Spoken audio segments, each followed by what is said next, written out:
Hey guys, it's Mary Ellen. I'm here today to do a video on my YouTube setup. A lot of you have been asking about it and I just thought it might be helpful. I don't know how long this video is going to be. It might be pretty short, but I thought it might be helpful to take you through like my process and also my equipment.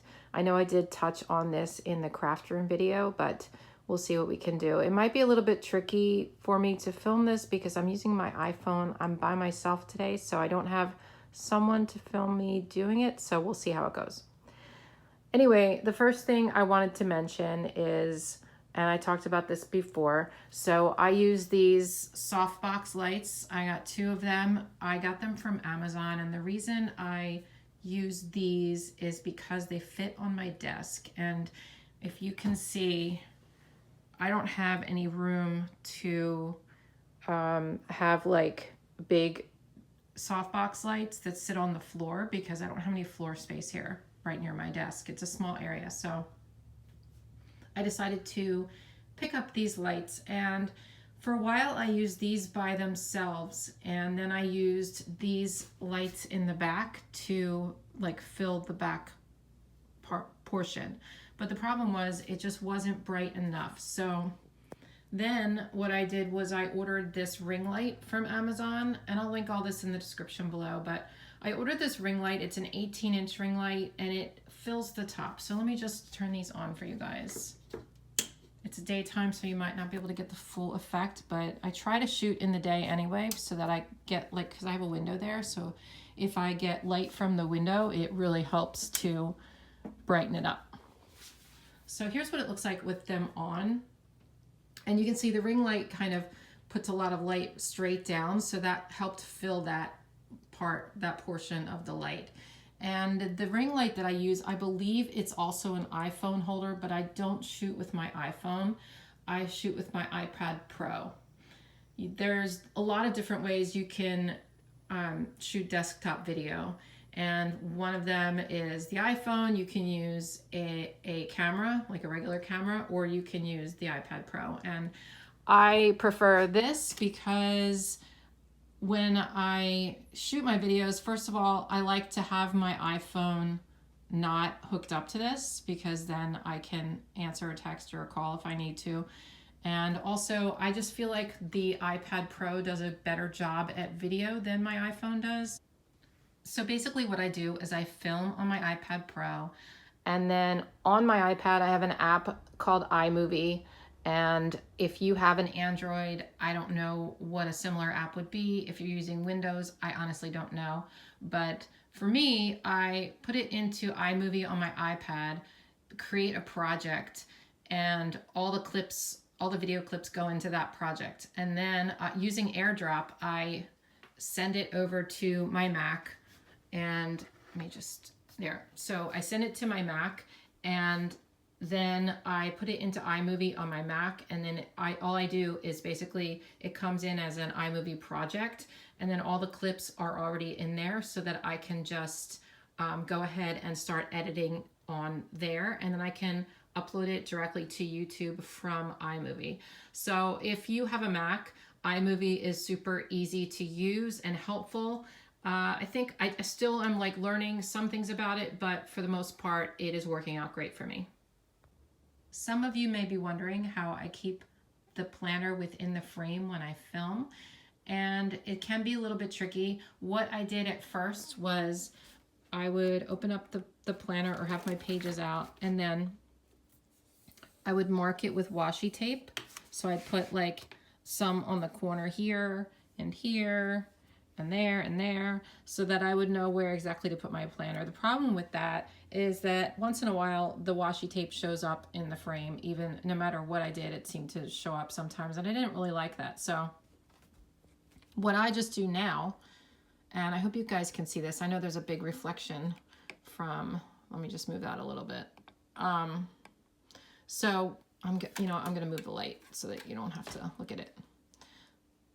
So basically what I do is adjust it like so, make sure it's in the middle of the frame. I look up here, I press play or start, and then I just make sure that it stays in this general area. I know sometimes it'll move around and that's okay, but I try to just kind of keep it there. It really is just trial and error and practice. Once you get used to where your planner needs to stay, you kind of keep it there. And sometimes what I'll do, if I'm starting out a video with the front of the planner and then I open it, which I do sometimes, I'll just make sure that that's in the frame and then I'll close it, and then you'll see it's on like the right side. And then when I open it up, it is right there in the frame. So I hope that makes sense, but it really is just a matter of practice, and then you totally get used to it and you don't need the guides anymore. I also wanted to mention that I don't use a microphone. I just use the iPad and it seems to pick up my voice really well. I did use a microphone for a while that At Home with Kita recommended, and it was pretty good at first, and then it started to sound weird, and then it sounded tinny kind of, so I stopped using that. So you don't need a microphone if you're using the iPad Pro, or even if you're using your iPhone, you probably don't need one unless it sounds really echoey, but I think my sound is pretty good. Let me know in the comments if my regular videos sound okay. I know I have problems sometimes with volume, and I just want to make sure that it sounds fine. The mount that I use right now is from archon.com, and it's kind of, it's heavy, but not heavy enough, so I have to use this weight to hold it down, and that's really like big and bulky on my desk and ugly. I don't like that, but I have ordered a new mount that Heather Kell recommended, and it attaches to the side of my desk, so I'm really hoping that it's going to work out, because I can just kind of attach it over there and then have it come over here. That's what I'm hoping. I'm not sure it's going to work. It's not coming in until April. It was on back order, so we will see. But for now, this is what I'm using, and it's working out pretty well. It just takes up a lot of space because I'm using this and I'm using the big ring light, so you've got a lot going on over there. I still have room in the front, but it's still a lot going on. Anyway, Archon makes all sorts of different mounts. They make mounts that hold a camera. They make the iPhone ones and stuff. So that's archon.com. And their stuff is really high quality. It's just, for me right now, it just feels like it's just taking up too much room. But it holds the iPad really well. It's very secure. It's never fallen off. So that is a plus.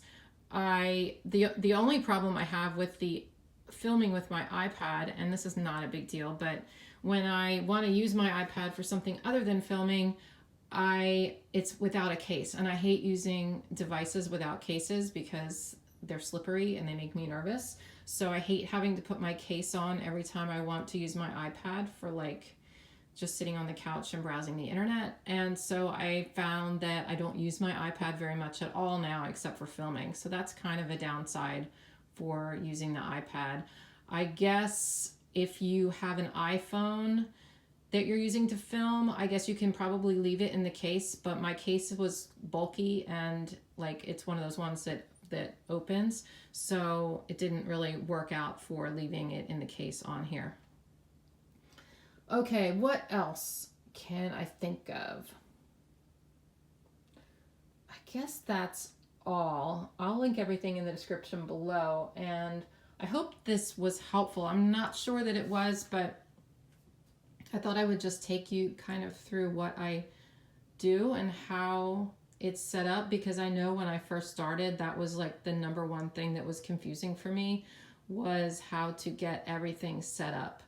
And there's a lot of different ways you can go about doing it. If you watch videos on desktop filming, like overhead filming, it's just, there's so many different ways that people hook up mounts especially, and it just gets to be like, I don't know, a lot of information, and I had a problem figuring out what to do.